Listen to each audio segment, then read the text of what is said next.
welcome. I'm Natalie Saunderson, and thank you for being here on my YouTube channel. This is really an opportunity to explore many different sides of you, many different aspects that might come up when you do have a yoga practice or any type of desire to grow or evolve how you do life.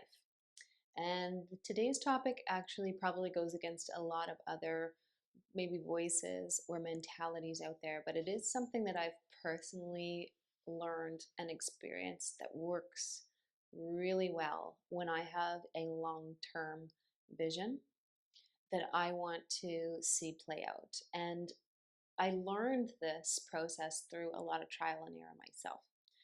And the topic is basically how to stay motivated when all these different things are needing your attention. So, for instance, I'll give you an example, and it's going to be a very broad example, but say you want to build a business, or let's run with that, but say you also want to have a better relationship, you want to get into better shape. We can expect that the journey from when we decide we have that goal to actually feeling like that goal has been fulfilled is going to be a process, right? These aren't the kind of goals that it's just a case of, saving some money and buying a new pair of running shoes. It's actually a goal that requires many different multiple actions to work out, to get done, to complement each other so that you end up feeling like you can reap the benefits of that specific desire. Now, what happens in our bodies and our minds when we decide that we have a goal, it's usually coming from a place of not feeling like we have that yet, right? So already we're in a place of lack. And whenever we're in a place of lack in our lives, we usually tend to fixate on it because it feels like it's part of our needs slash survival, right? It's tied to our happiness, which is actually part of our survival. It's tied to how happy we are, how much energy we have for other areas of our life. And it usually is going to become a bit of a driving force. Now, many people that talk and work in the world of optimizing your day, optimizing your time, your energy, it's useful to use, depending on your personality, very pragmatic approaches to scheduling or time management or even mindset. For me, though, what I've discovered is that in the process of whatever that goal was, whether I start a business or I begin a relationship or I want to improve a relationship, I go in knowing that what I initially intend is going to change as I'm in that process. So it's like you're in this journey of learning as you go what's needed, what's required next. And because of this, it becomes really clear that we can't go into something that we want to see manifest in our lives with too many details already in place.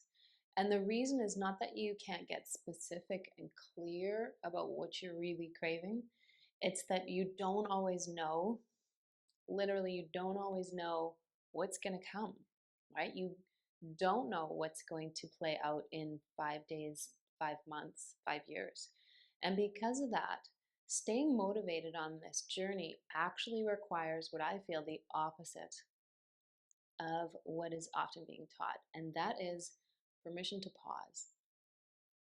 And permission to pause and step away from the journey or step away from the goal is almost essential because it allows your system to integrate what you've been learning, to take a break from constantly doing, to reflect, is this still the right direction that I want to continue in?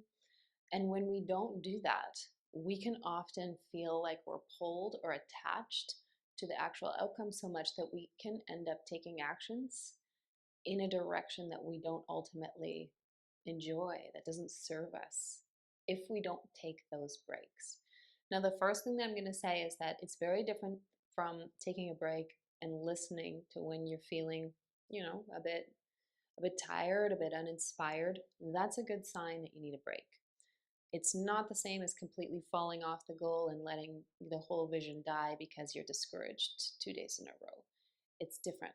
And in these talks, I really want you to discern being able to move from one kind of extreme approach to another and find yourself somewhere in the middle. And in Buddhism, it's called the middle path, but it's going to look different for every person. So it's very difficult for someone else outside of you to say, do this much work, 72.87, and then rest for the next however much you need to. What I'm talking about is being able to hold your vision, to know that you actually really do desire that business that you get to create, support people, help people, whatever the business is supposed to do, or enjoy that relationship where there's better communication, more time for each other, and then specific time together. Whatever the overarching initial desire was, is often the most authentic one. But when we enter this process of actively taking actions to shift or change somewhat part of our life, we can get a little often caught up in seeing the results.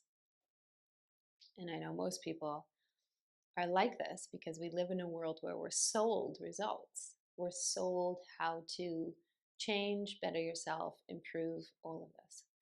And in general, if you're spending money on something and time on something, you do want to see results. Totally understandable.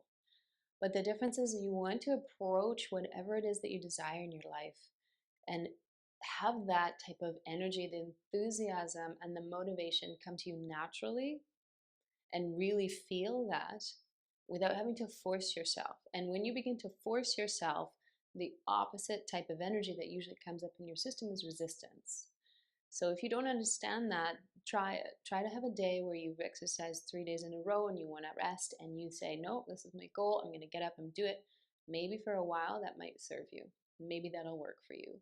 But after a while, your body physically won't feel as excited and energized to work out. You will potentially hurt yourself if you don't listen to that cue. You might not feel as creative and excited to go because you're doing it all the time, so it's something that you would now expect to have happen, right? And when we expect and anticipate, we often over succeed or override possibility. And so whenever you're in this longer relationship with a vision, anything you want to see happen, manifest, or create in your life, it's really important that you do allow yourself to take the cues from the process.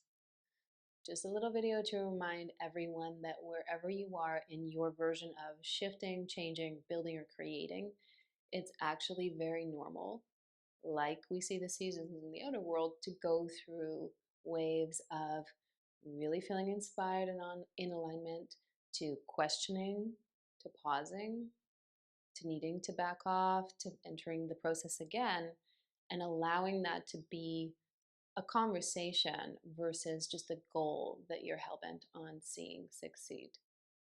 I hope this was helpful. If you do love to hear these little chats and tidbits, subscribe below, and I would love to hear any thoughts or comments from your experience in learning in the comment section below. Take care for now.